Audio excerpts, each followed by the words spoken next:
What's the meaning of Crown Colony?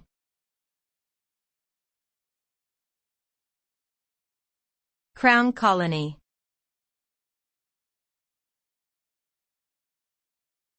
Crown Colony.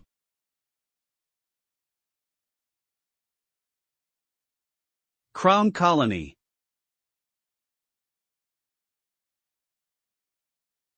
Crown Colony.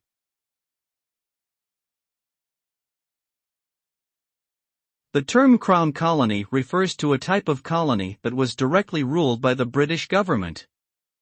These colonies were usually small and strategically important, often serving as trading ports or military bases.